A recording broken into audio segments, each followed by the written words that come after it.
You probably don't think a lot about the safety of the drinking water delivered to your home or business, but consider the technological marvel at work here.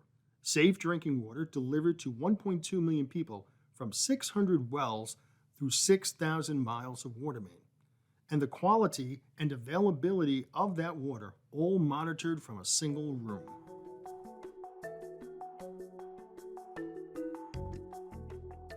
Hello, and welcome to episode 11 of What About Water? I'm Jeff Szabo, Chief Executive Officer of the Suffolk County Water Authority, which, as noted above, provides drinking water to approximately 1.2 million Suffolk County residents. When you ask a Suffolk resident where they get their water from, you'll sometimes hear, from my tap. It's actually an answer we don't mind because it suggests a peace of mind about the source of their water that we take as a compliment as the utility that delivers it to them. But when you dig in deep about how the water gets there, it really is fascinating, and it's a process that grew and evolved over the years, where we're able to monitor everything going on in our distribution system, tank levels, chlorine levels, and so much more via a single computer network called SCADA, or Supervisory Control and Data Acquisition. In this episode, we'll talk about how that system works, but first we're going to go back in time to talk about how water suppliers decades ago monitored water in their distribution systems. And for that, we're going to talk to now retired Paul Kuzman, who until a couple of years ago ran SCWA's production control department, which oversees the SCADA system.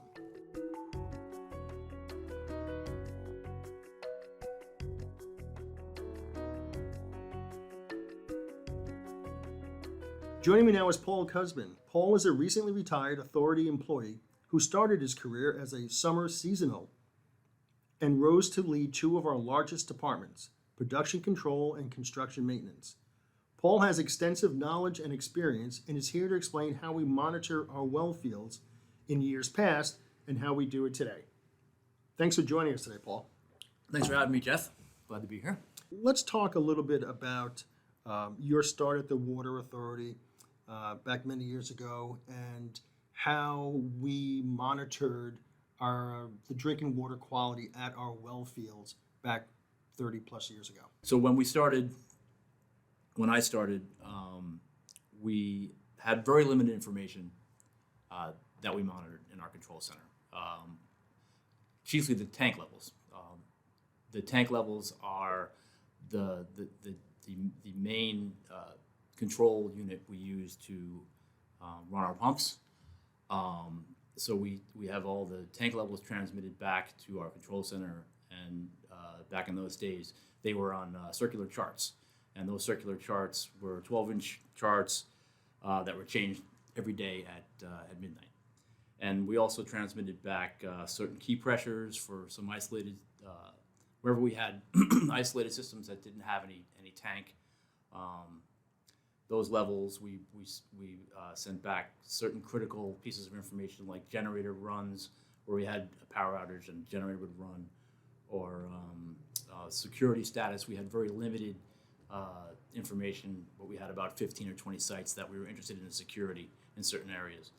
And then we had the control of the pumps. We had a very limited number of pumps that we could control. We could only control about 1/3 of our pumps remotely. And we had kind of the 1980s version of a computer that would track that information, and it could turn pumps on and off, but very, very rudimentary. Besides that, all the control largely resided in each of the pump stations. We're spread all over Suffolk County. We have these We have almost 240 plus pump stations. Right. 600 active wells. Right. A lot of things to control, and it was largely a manually controlled system. The field operators, which are the personnel that go out and service the pump stations every day, they do 7 to 10 pump stations. The control really was in their hands largely. They would be responsible for rotating the pumps, taking all the readings, and knowing if something was gone wrong.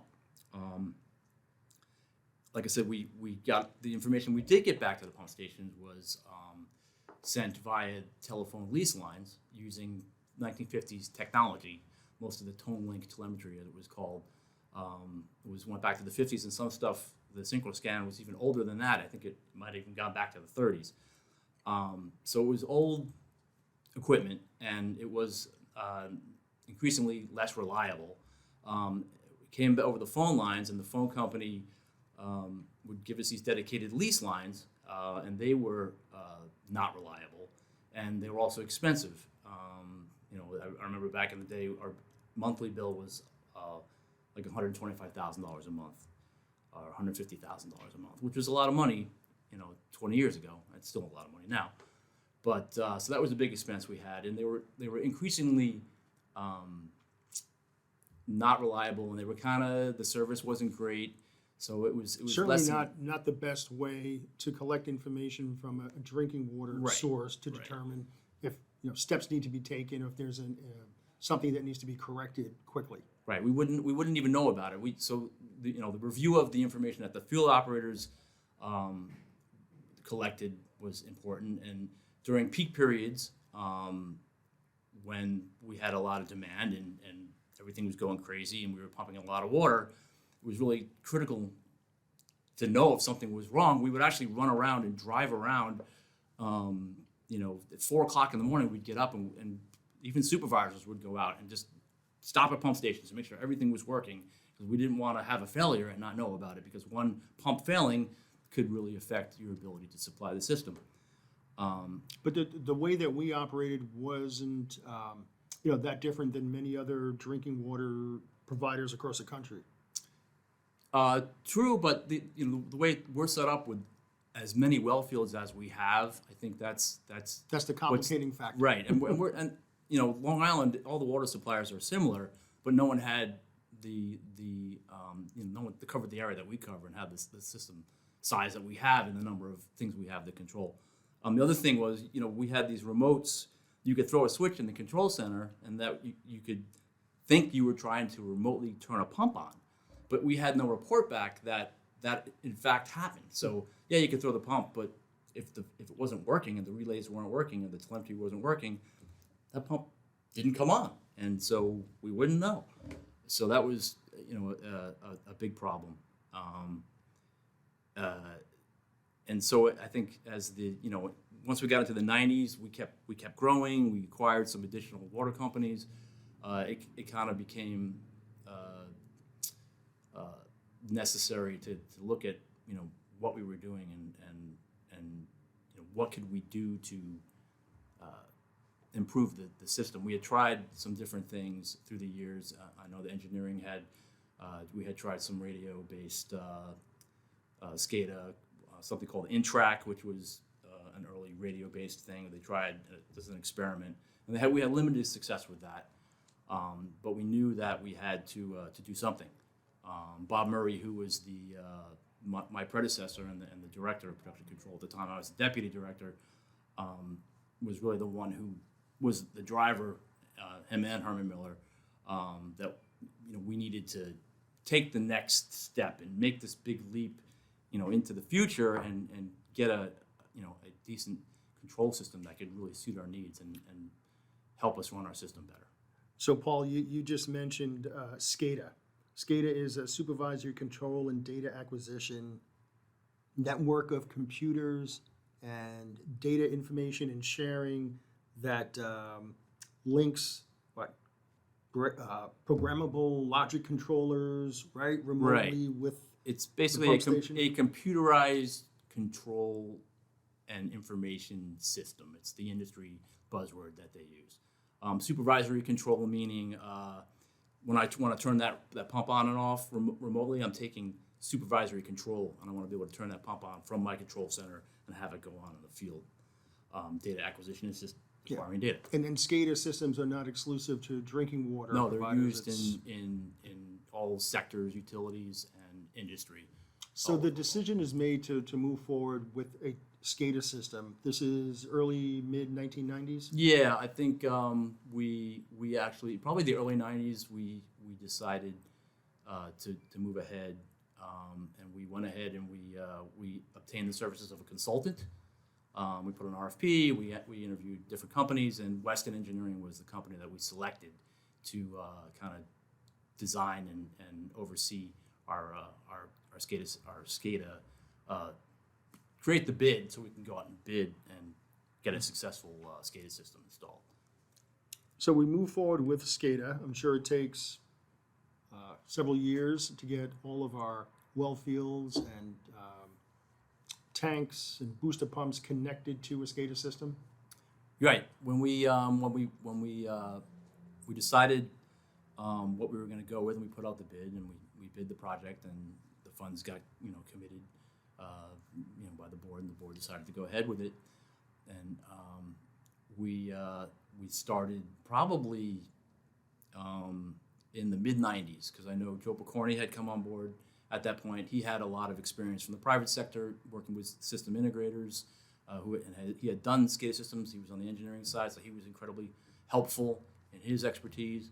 And Bob Murray was really the one who, he had an instrumentation background, a control background, and he was really the one who he was the one who kind of conceived it and kind of drove the bus with what he wanted and what we needed. And I think that's why we have the system we have today is kind of his baby. Thought. It was his baby, yeah. I mean, I was involved to the point where I was, I had a lot of input, and I was the one who, once we did get it, configured it and got it up and running. But it was really him that was it was like you said, His brainchild, yeah, right? His baby. So we implement SCADA, and how did it at least initially prove to be beneficial? Well, it was incredibly beneficial, pretty much right off the bat. We implemented it in phases. It involved, this radio network, and we figured we'd try the radio network in the most difficult area, and we picked the hilly area. So we picked Huntington, the North Shore, that area, and we did that. That was phase one. And if that was successful, then we'd go ahead and do the rest, and that was very successful. The stations, we were able to see all the pump stations up there in that area that we couldn't see before, and then we went ahead and we implemented the next two phases. And but by implementing it, you're now able, from our production control headquarters, you're able to see what's happening at a well field, correct? Right.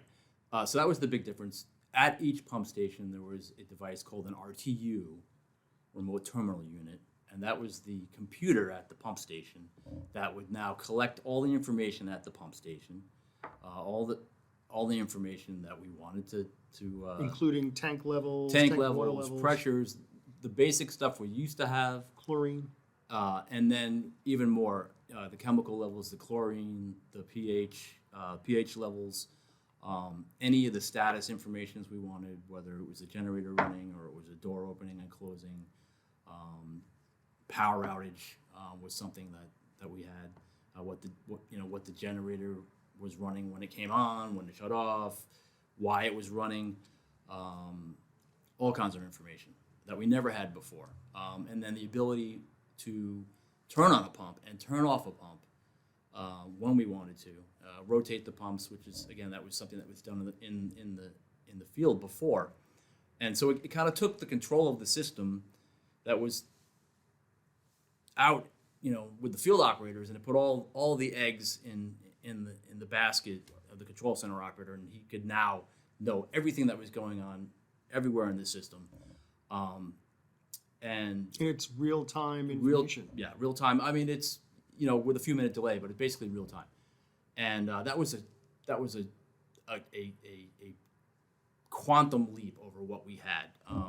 The control center operators and management staff, certainly when you were director, you're able to walk into a room and to see all of our well fields, all of our almost 600 wells, and almost get an instantaneous sort of status report of what's happening at that site. Right.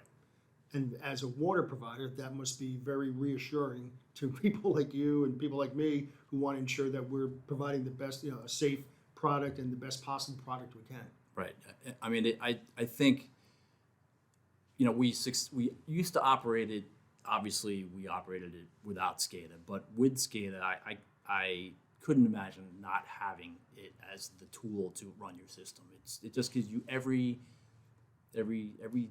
you need is right there in front of you, and What would happen if if for some reason SCADA went down? If there was maybe during that East Coast power outage from 2003, if I Right. recall correctly, or an event like that where SCADA was down, what would we do? Well, that's the thing. SCADA. So I was going to touch on this. So SCADA wasn't down. So we finished the last pump station.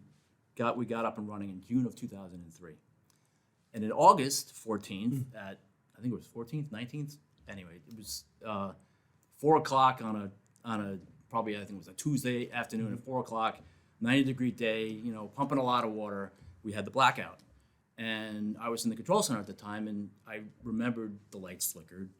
And we have a generator, so obviously our generator came on. But then you saw on the screen, we have a big alarm screen, status screen in the front of the room. And you saw, power outage, power outage, power outage, power outage. And I'm like, the power's out, but it looks like it can't be out everywhere. And it was out. We probably knew about that quicker than the power company knew, that we had our power outage all over our system. And the SCADA system was battery backed up, even at the sites where we didn't have backup generation, because we have generators at 40 or 50% of our sites in the event of a power outage. But we had battery backup at those other sites, so they continued to send information for quite a while, long enough for that blackout, which is short duration. But it never went down, and we knew what was going on. And so that was a testament. I guess it was well designed and kind of suited our needs. And just to your point, since that time, we've only expanded the use of backup emergency generators at our different well fields and pump stations. Right. That was one thing after Hurricane Sandy. During Hurricane Sandy, it performed extremely well. Very little loss of information. Because of the way the system was designed. The way the system is designed, in the event that SCADA would go down, all the controls, the way it was designed is that all the control resides still at the pump stations, just updating the control center. But if it should go down, then those pump stations would still continue to communicate with their essential tanks or their other essential pump stations, and they could still run on their own without the central computer having to be connected to it. So that was. So you've seen a blackout, you've seen a hurricane, probably several hurricanes, or at least nor'easters, Yep. Sandy. Yep. There were issues. Overall, the system continued to operate. Yeah. But there was significant damage on Fire Island, which is the Right. community that we serve. Fire Island was flooded. Flooded completely, homes lost, but we still were able to receive data from a place like Fire Island? Yeah, most of the sites at Fire Island kept transmitting. We had I think one or two that were actually in the surf, and obviously they stopped working. But I remember Kismet, you could see, because I was working and I was watching, and you could see when we had water mains on the beach.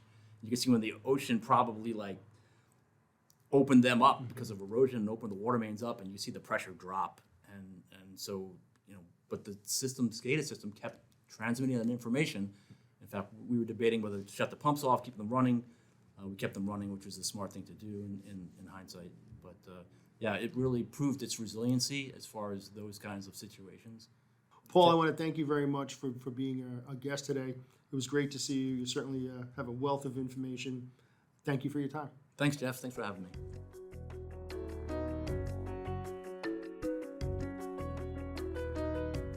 So we've talked a little bit about the history of SCADA with Paul Kuzman. Now we're going to bring in present SCADA administrator, Paul Kondracki. Paul, can you tell us a bit about your day-to-day activities as SCADA administrator? Day to day, my morning starts early, and I come in and basically check with the control center, which is the 24-hour operations that we have running. And I look for any anomalies or problems that arise, that would arise overnight. And we try to address it with the control center and, set the work off for our senior techs, where to go, what to look for, and just try to troubleshoot anything that it would be a SCADA problem or a analyzer problem that we might have out in the field. Talk to us about how SCADA technology has improved in recent years. The big technology is data. So data is our driving force to the next level, to the next 10, 15 years. So data acquisition, and since SCADA is mostly supervisor control and data acquisition, so driving data and new radio systems that work in bigger bandwidth, bigger throughput is where the next step is for us. So 900 megahertz is great for control and day-to-day operations, but data from other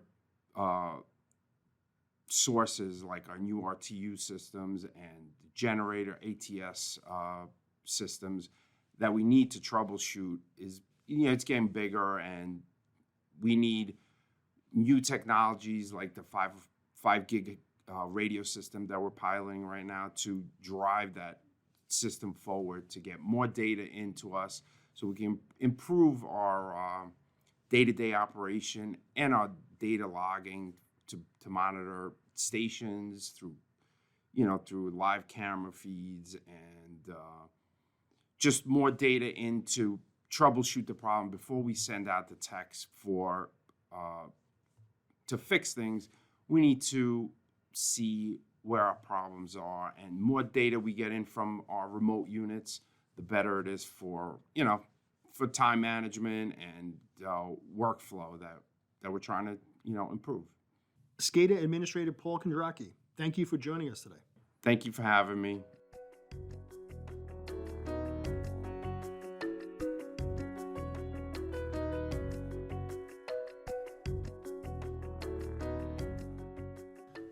Joining me now is Mike O'Connell, Suffolk County Water Authority's Director of Production Control.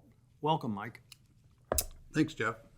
So this past summer, we experienced a stage 1 water emergency, and SCADA certainly played a large role in helping us through that.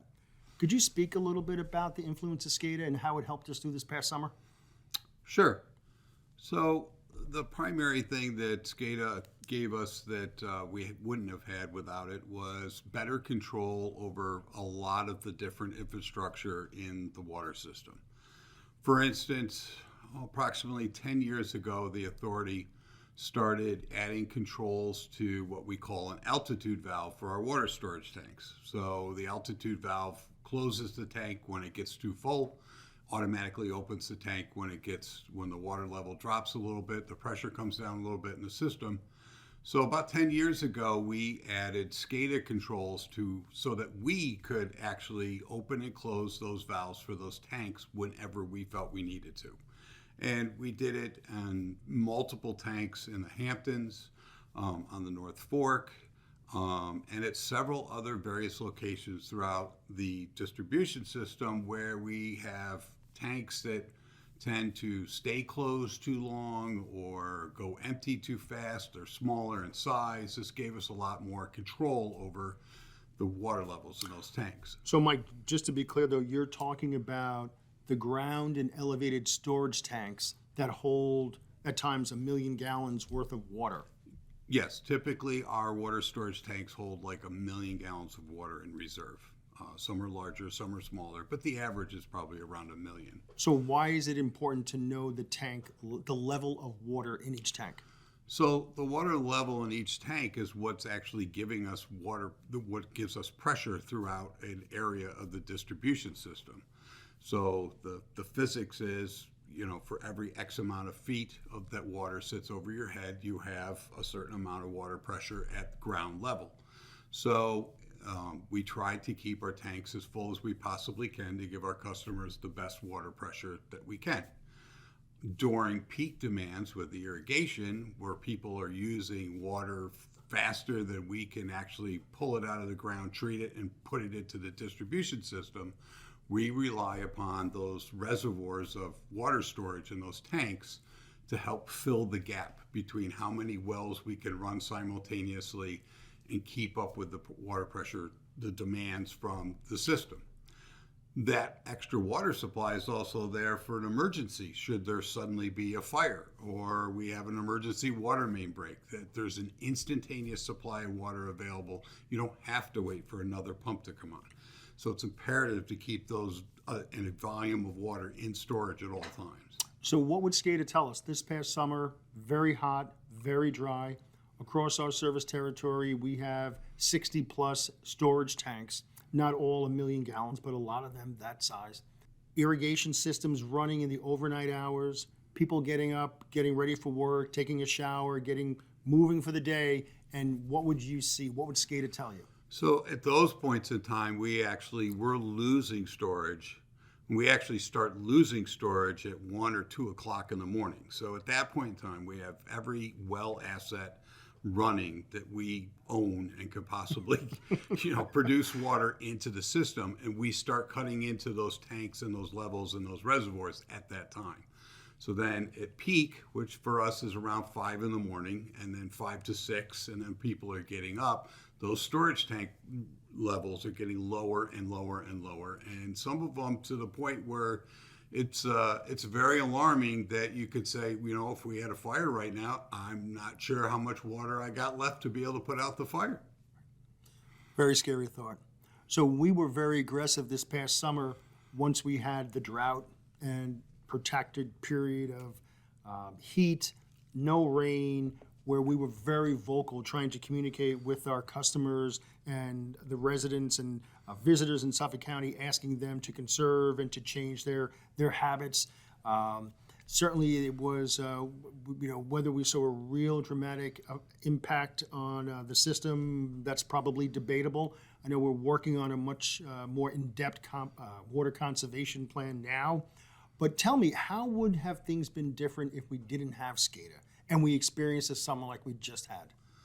So if we'd had the same conditions without SCADA, what we would have been dealing with was we would have more than likely had a lot more people power on the ground, running around, looking at various well fields, tank levels. With SCADA, we can monitor what's running, what's not running, how much water it's producing, what the levels of the water are in the tanks, what the water pressures are throughout the whole distribution system. We can monitor that from one central location at our main control center. Without that, you basically have got to have people going around and visually looking at all of these things. And then one of the big things that we did with the SCADA controlled tanks was we were closing those SCADA controlled tanks. We were actually closing the valve on the tanks when they were relatively full at like 11 or 12 o'clock at night. And then there's another valve off to the side of it that still lets water out of the tank, but at a much reduced rate and a much lower pressure. And what it did is it lowered the water pressure throughout the distribution area by about 5 or 6 pounds. So maybe people's sprinklers weren't hitting every edge of the lawn the way they normally do, but it was slowing down how fast the water was coming out of those water storage tanks. And then that gave us more of a buffer that when we hit peak and even beyond, that we still had a half a tank instead of a quarter of a tank left of water. So that's one of your tricks, one of your many tricks in your bag of tricks to help get us through the summer. That was probably the newest trick that we did this year. We used to close the tank when it was low. This year we said, well, what happens if we close it early and try and keep it closed throughout the one of the peak, things, as we call it. Yeah, one of the things I've noticed in my years here is that when we have summers like this past one, on the production side, the engineering side, the operation side, there's always a little bit of tinkering. There's always a little bit of investigation that goes on almost in real time to try to address troubled areas while we sort of live through it. And there are many, many things that you and your staff do to try to get us through these high demand periods. So add it to your quiver of things to use in the future. Yes, sir. What does the future look like with SCADA? What are we looking at? What are the options for the Water Authority and other agencies like us? So, in 2022, we're looking at our current SCADA system is approximately 20 plus years old, and it's still running though the computer processors and things like that are running the programs or have been updated over the years to the latest and the greatest. That's a continual ongoing process. The communication system that we use to communicate via radio with other pump stations, tanks, and our control center is still the same technology that we started using over 20 years ago. It's served us well. It's very reliable. It's very resilient. But in 20 years, as anybody with a computer will tell you, or even in a phone, the speed of which that system works from 20 years ago to today is, I attribute it to a lot, still be like AOL dial-up from when we first got on the internet, and and you heard the tones as you were connecting through a modem. That's about the speed that we're looking at. And our water system has continued to grow in 20 years. It's going to continue to grow beyond this. So the big push that we're looking at now is to upgrade the communication system to something that's as reliable but faster. So our goal is to make it faster and also to collect more data, I would think. As soon as we have the ability to, anytime we have the ability to increase our speed, we're looking that there's more data we can bring in more ways that allows us to tinker. Mike, thank you for joining me today on the pod. Anytime.